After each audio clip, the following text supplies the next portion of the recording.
찬양 성부 성자 성령 성삼위일체께 영원 무궁하기까지 영광을 돌리세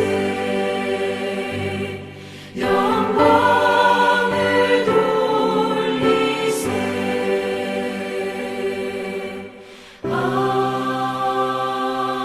아멘.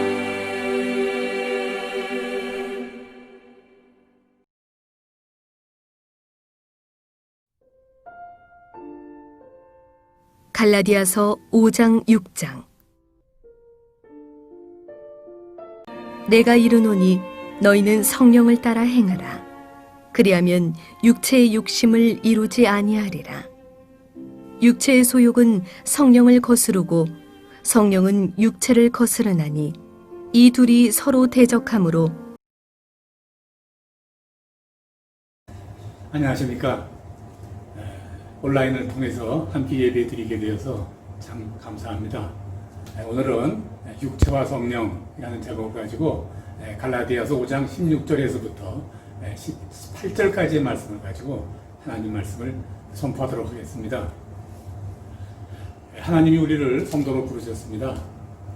하나님께서 우리를 구원하시고 또 우리가 성도로 부르신 것은요, 우리들을 하나님의 일에 사용하시기 위함입니다. 그럼 하나님의 일은 뭘까요? 하나님의 일은요, 온 세상을 하나님 나라로 만드는 일이에요. 하나님은 온 세상을 하나님의 나라로 만드시는 그 일을 위해서 우리를 먼저 이렇게 부르시고, 또 우리가 부르신 우리를 하나님의 일꾼으로 잘 훈련시키셔서 세상 사람들을 하나님의 나라로 인도하는 일을 맡기시려는 것이다, 이렇게 말씀드릴 수 있습니다. 세상 사람들은요, 먼저 믿은 우리들 모습을 보고 하나님을 찬양하고 더 나아가 하나님의 나라를 더 넓히는 하나님의 일에 함께 동참하도록 하게 되는 것입니다. 그렇다면 먼저 부르심을 받은 우리는 어떻게 해야 되나? 하나님의 부르심에 합당한 삶을 살려면 어떻게 해야 될까? 베드로전서 2장 11절에 이렇게 말씀하십니다. 사랑하는 자들아, 거류민과 나그네 같은 너희를 권하노니 영혼을 거슬려 싸우는 육체의 정욕을 제어하라. 너희가 이방인 중에서 행실을 선하게 가져 너희를 악행한다고 비방하는 자들로 하여금 너희 선한 일을 보고 하나님께 영광을 돌리게 하라. 그렇게 이야기를 하시죠. 무슨 말씀이시죠? 저 사람들이 뭐하는 사람들이야 하고 우리를 비방하던 사람들에게 우리의 선한 행실의 모습을 보임으로 말미암아 그들도 같이 우리 일에 동참하도록 만들어라. 그런 이야기 아니겠습니까? 그러니까 먼저 성도로 부르심 받은 우리들에게 가장 중요한 것이 무엇입니까? 무슨 큰 일을 행하는 건 아니죠. 우리가 교회 안에서 신앙생활 아주 열심히 충성봉사 잘하는 거 아니죠. 물론 그것들이 아주 중요한 일이고 귀한 것이긴 하지만 무엇보다도 가장 중요한 것은 세상 사람들이 우리가 하는 선한 일을 보고 우리를 따라서 행하며 살도록 하는 것, 그것이죠. 사람들이 우리가 사는 그런 선한 모습을 보고 하나님께 영광을 돌리고 더 나아가서 우리가 가는 성도의 길에 함께 이렇게 동참하도록 하게 되는 것, 그것이 가장 중요한 일이다, 그 말씀입니다. 그런 관점에서요, 저는 오늘 10월 3일 날 우파에 속한 분들이 개천절에 개최한다는 큰 집회에 우리 크리스찬들이 참석하지 않도록 고면한다라고 결정한 각 교단 총회의 결정에 아주 잘했다, 그런 생각을 갖고 있습니다. 그 집회에 참석할 의사가 있는 성도들 입장에서는요, 억울하고 분한 일 많은 것 잘 압니다. 또 나라와 민족을 생각하는 그런 충정이 그 어느 사람들보다도 많은 것 제가 잘 압니다. 그러나 지금 온 세상 관심은요, 이 퍼져나가는 코로나 확산을 어떻게든 저지해야 되겠다는데 다 관심이 집중되어 있죠. 그거 잊어버려서는 안 됩니다. 이런 상황에서 그렇게 보이는 일이 사실은 그렇게 아닐지라도 사람들에게 악한 행동, 선하지 않은 행동으로 보인다고 하면 참 하나님의 영광이 되지 않는 것이고요. 또 나아가 오히려 전도의 길을 맡게 될 것이죠. 네. 이럴 때 우리가 해야 될 일은요, 이런 코로나의 때를 당해서 고통받는 이웃들이 참 많잖아요. 그 고통받는 이웃들에게 하나님의 사랑을 아주 실제적이고 구체적으로 보여주는 것이다. 이것이 필요한 것이다. 네, 저는 그렇게 말씀드리고 싶은 겁니다. 그렇게 선한 행실을 행하는 성도로 살려면요, 어떻게 되느냐? 오늘 지금 막 읽은 베드로전서 2장 11절에 보니까요, 영혼을 거슬려 싸우는 육신의 정욕을 제어해야 된다. 제어해야 된다. 정제해야 된다. 그렇게 가르치시죠. 그 말씀은요, 육신의 정욕이 우리를 선하게 살지 못하도록 한다. 그 말입니다. 우리의 마음에는요, 욕심이 있어요. 많은 욕심이 있는 것 같아도요, 우리 마음에 두 개의 욕심이 있습니다. 하나는요, 육신의 욕심이고요, 또 하나는요, 성령의 욕심이에요. 네. 성령의 욕심은 우리를 선한 마음으로 살게 하고요, 육신의 욕심은 우리를 선하게 하려는 그런 마음을 막습니다. 그래서 이 둘은 서로 부딪히죠. 그래서요, 오늘 보면 갈라디아서 5장 17절에서는요, 이렇게 말씀하시죠. 육체의 소욕은 성령을 거스리고 성령의 소욕은 육체를 거스리나니 이 둘이 서로 대적함으로 원하는 것을 하지 못하게 하려 함이라. 너희가 원하는 것을 하지 못하게 함이라. 이 말씀이에요. 육신의 욕심과 또 성령의 욕심이 서로 이렇게 부딪히는 것, 그것을 우리는 영적 전쟁이다 그러지 않습니까? 문제는요, 우리가 이 영적 전쟁에서요, 자주 육신의 욕심이 성령의 욕심을 이긴다 그겁니다. 그러니까 선한 일을 행하는 성령의 욕심이 우리 욕신의 욕심에게 진다 그 말이죠. 그러니까 우리가 세상 사람들에게 사는 선한 삶의 모습을 보여줘야 될 텐데 그걸 보여주지 못하게 된다 그 말이죠. 우리 마음속에는요, 모두 다 선하게 살기 원하는 그런 마음들이 있어요. 그런데 악한 마음들이 그것을 막고요, 악한 마음들이 원하는 그곳으로 우리를 데려가려고 해요. 네.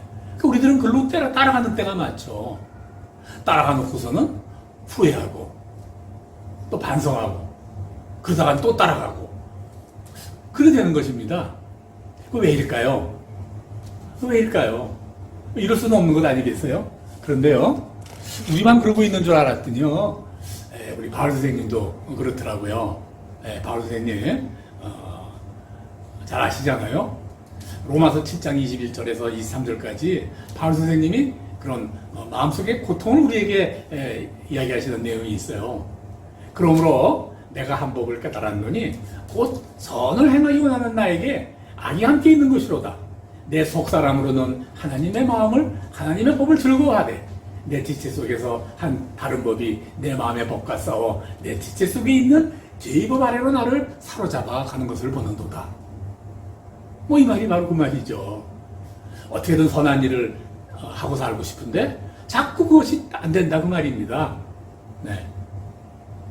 참 의문이 생기지 않습니까? 왜요? 성도가 뭐냐고요? 성도는요, 죄에 대해서 죽은 자입니다. 우리는 죄에 대해서 죽은 자예요. 예수 십자가의 피로 이미 우리는 승리한 자들입니다. 로마서 8장 2절에 이렇게 선포하잖아요. 그리스도 예수 안에 있는 생명의 성령의 법이 죄와 사망의 법에서 너를 해방하였습니다. 근데 왜 육신의 욕심에 우리들이 무너집니까? 어떻게 우리가 연약할 수 있습니까? 네. 이 부분에 대해서요, 성경은 이렇게 설명을 합니다. 네, 로마서 8장 20절에서 21절이에요. 아주 중요한 거죠. 네, 제가 읽겠습니다. 피조물이 허무한데 굴복하는 것은 자기 뜻이 아니요 오직 굴복하게 하시는 이로 말미암음이라. 나는 아닌데 누가 나를 그렇게 죄에 지게 만드냐 하면 하나님이 그렇게 허락하셨다 그 말이에요. 계속해서 읽겠습니다. 그 바라는 것은 하나님이 바라시는 것이죠. 피조물도 썩어짐의 종로로 탄 데서 해방되어 하나님의 자녀들의 영광의 자유에 이르는 것이니라. 하나님이요, 구원받은 우리가 영광에 이르도록 하기 원하신다 그 말이죠. 네.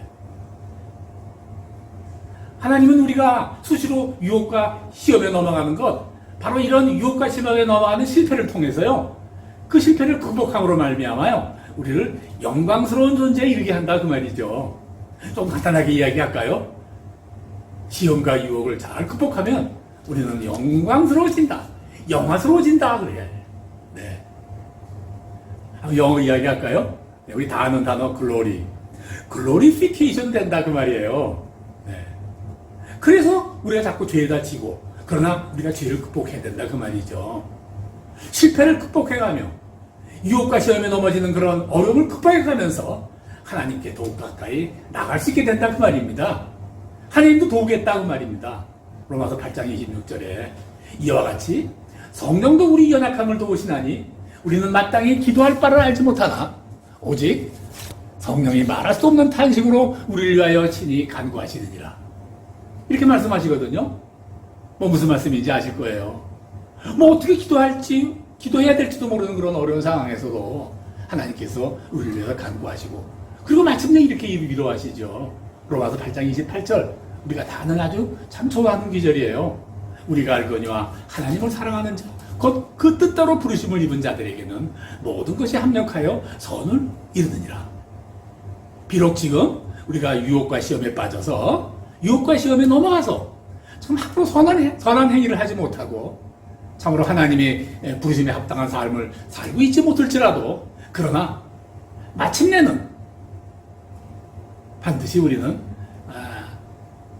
극복하고 이길 것이다. 그 말씀 아닙니까? 그래요. 구원받은 우리는요 분명 거룩한 존재예요. 그러나 거룩한 존재 그거로 끝나서는 안 됩니다. 영광의 자리에 이뤄야 된다 그 말이죠. 영광의 자리로. 네. 그 성화라고 우리가 그렇게들 많이 이야기하죠. 성화라는 단어는 사실 성경에 나와 있는 단어는 아니에요. 네. 그러나 이렇게 우리가 이런 걸 성화라고 하자. 이렇게 우리가 만들어 놓은 거죠. 우리가 이 성화에 관해서는요. 이건 상당히 중요하고 오늘 성교의 계속이니까 다음 주에 별도로 설교를 해야 되겠구나. 제가 이렇게 마음속으로 먹고 있어요. 이 설교가 끝나면 제가 기도하면서 이 영광스러워지는 이야기 제가 준비하려고 그렇게 생각하고 있습니다. 네. 자, 계속하겠습니다. 그러므로 말이죠. 지금 우리가 육체의 욕심에 져서 고통당하고 힘들어할지라도 하나님은 마침내 성령의 욕심이 육체의 욕심을 이기어 거룩하고 영화로운 존재로 우리를 인도하실 것이다 라고 그렇게 약속하신다 그 말이죠. 왜요? 하나님 우리를 향하신 하나님의 사랑 때문이다 그 말이죠. 로마서 8장 32절에서 39절까지는요 이 긴 내절을 통해서요 왜 하나님이 그렇게 하시는가 우리에게 선포해 주고 계세요. 그걸 제가 읽겠습니다. 그런 적이 이래 대해 우리가 무슨 말 하리요? 만일 하나님이 우리를 위하시면 누가 우리를 대적하리요? 자기 아들을 아끼지 아니하시고 우리 모든 사람을 위하여 내주시니가 어찌 그 아들과 함께 모든 것을 우리에게 내주시지 아니하겠느냐? 누가 능히 하나님께서 택하신 자들을 고발하리요? 의롭다 하신 이는 하나님이시니 누가 정죄하리요? 죽으실 뿐 아니라 다시 살아나신 이는 예수 그리스도 예수시니 그는 하나님 우편에 계신 자요 우리를 위하여 간구하시는 자시니라. 기록된 바 우리가 종일 주를 위하여 죽임을 당하게 되며 도살당할 양같이 여김을 받았나이다 한 것 같으니라. 그러나 이 모든 일에 우리를 사랑하시는 이로 말미암아 우리가 넉넉히 이기느니라. 내가 확신하노니 사망이나 생명이나 천사들이나 권사자들이나 현재일이나 장래일이나 능력이나 높음이나 기품이나 다른 어떤 피조물이라도 우리를 우리 주 예수 그리스도 안에 있는 하나님의 사랑에서 끊을 수 없으리라. 아멘. 무슨 말입니까? 시시때때로 유혹과 시험에 흔들리고 그로 인해 깊은 어둠 속에서 우리가 자주자주 빠질지라도 나를 사랑하시는 하나님의 그 사랑으로 인하여 반드시 이길 것임을 믿는 믿음으로 살아야 할 것이다. 그런 선포이죠. 그러나 그럼에도 불구하고 우리가 우리를 이기게 하시려는 하나님의 그 사랑을 믿지 못하고 육신에게 져서 육체의 일을 그치지 않는다면 반드시 우리 앞에 바로 육체의 열매를 엿게 될 것입니다. 육체의 열매를 열게 될 것이다 그 말이에요. 자, 육체의 일이 뭔가요? 육체의 일은 분명하니 곧 음행과 더러운 것과 호색과 우상숭배와 술수와 원수 맺는 것과 분쟁과 시기와 분냄과 당지는 것과 분열함과 이단과 투기와 술취함과 방탕함과 또 그와 같은 것들이라. 전에 너에게 경계한 것 같이 경계하노니 이런 일을 하는 자들은 하나님의 나라를 유업으로 받지 못할 것이라. 갈라디아서 5장 19절에서 21절에 기록된 말씀이에요. 육체의 열매. 그럼 맺은 자는 육체의 일을 하는데 육체의 일이 뭔지는 우리가 다 알죠. 우리가 그거 모르고 했어요. 그거 잘못된 일인지 그거 나쁜 일인지 그거 모르고 했어요. 그건 말이 안 돼요. 육체의 일은요, 우리 양심을 통해서 알아요. 또 상식을 통해서도 알아요. 또 명확히 육체의 일과 성령의 열매는 우리가 구별할 수 있어요. 육체의 일인지 성령의 일인지 제가 분간 못해서 우리가 죄를 지었어요. 이거 사실은요, 이거 정당하지 못한 거짓말일 가능성이 많아요. 또 우리가 특히 유의할 일이 있어요. 육체의 열매를 쭉 설명하면서요, 또 그와 같은 것들이라 이렇게 말씀하셨죠. 성경에 기록된 이런 육체의 일보다 더 많다고 말이에요. 현대로 세대가 바뀌면서 참 성경이 기록될 당시에는 상상도 못하던 범죄들이 지금 얼마나 많아요. 보이스피싱, 인터넷 무슨 N번방이니 이런 거. 날일수록 죄의 종류와 모양이 늘어가죠. 그와 같은 것들이라. 자꾸 우리가 범할 죄들이 종류가 많아진다고 말이에요. 또 있어요. 오늘 이 말씀에서요. 하나님 나라를 유업으로 받지 못한다. 그렇게 말씀하셨죠. 육체의 일을 행하는 자들은. 그런데 이 말씀은요, 원문으로 보면요, 미래가 아니라 현재입니다. 장차 천국에 들어가지 못한다. 이 말이 아니고요. 현재 하나님 나라의 백성으로서의 누려야 될 복을 누리고 살지 못한다. 이제 그 말입니다. 세례 요한은 이렇게 선포하셨어요. 좋은 열매 맺지 아니하는 나무마다 찍혀 불에 던지우리라. 마태복음 3장 10절. 또 로마서 8장 10절에서는요. 너희가 육신대로 살면 반드시 죽을 것이로되 영으로서 몸의 행실을 죽이면 살리라. 로마서 8장 13절이죠. 예, 그러므로요. 인생은요. 자기 목적을 위해 사는 것이 아닙니다. 내 목적을 위해서 살면 반드시 지게 돼 있어요. 하나님의 뜻을 이루기 위해서 살아야 됩니다. 이미 말씀드린 대로 하나님의 뜻은 온 세상 사람 모두가 구원을 받는 것이죠. 하나님이 세상에 살면서 우리에게 물질도 주시고 건강도 주시고 또 지혜도 주시고 이런 것들은 모두 우리를 세상을 하나님의 나라로 바꾸자는 바로 그 우리를 구원의 일꾼으로 우리를 사용하시기 위함입니다. 그걸 꼭 잊지 말아야 돼요. 네. 구원의 일꾼으로 쓰임 받는다고 우리 모두가 다 목사가 되고 선교사가 되고 그거 나가야 되는 건 아닙니다. 네. 나갈 수 있다면 나갈 수 있도록 인도하신다면 거기에 그 부르심에 순종해야 되겠죠. 네. 또 무슨 큰 조직 또 무슨 큰 프로젝트를 가지고 움직여야 되는 건 그거 아니에요. 네. 내가 사는 그곳, 내 삶의 터전, 그것이 바로 내가 하나님 나라의 확장을 위하여 부르심에 따른 쓰임을 받는 곳이에요. 그곳에서 우리가 선한 일을 행하며 사는 것이에요. 세상에 빛이 되고 소금이 되는 것이죠. 마태복음 5장 13절에 우리가 이렇게 말씀하시는 걸 잘 아시죠. 너희는 세상의 소금이니 소금이야 만약 그 맛을 잃으면 무엇으로 짜게 하려? 후에는 아무 쓸데없어 다만 밖에 버려져 사람에게 밝힐 뿐이니라. 너희는 세상의 빛이라 산임에 있는 동네가 숨겨지지 못할 것이니라. 하나님이 우리를 먼저 부르셔서 빛과 소금으로 만들어서 세상에 들어가려고 했는데 나는 소금 나만 가질 거야. 나만 밝을 거야. 뭐라고 이른다면 하나님의 부르심에 합당하지 않은 삶입니다. 이제 말씀을 마칩니다. 성령의 열매 즉 선한 인격으로 살아가는 성도들은 그 선한 행위로 말미암아 많은 사람들을 구원으로 인도하는 그 자리에 서야 합니다. 오늘 방송을 듣는 모든 하나님의 백성 성도들에게 하나님께서 그런 큰 일을 맡기는 큰 은혜가 풍성하기를 바랍니다.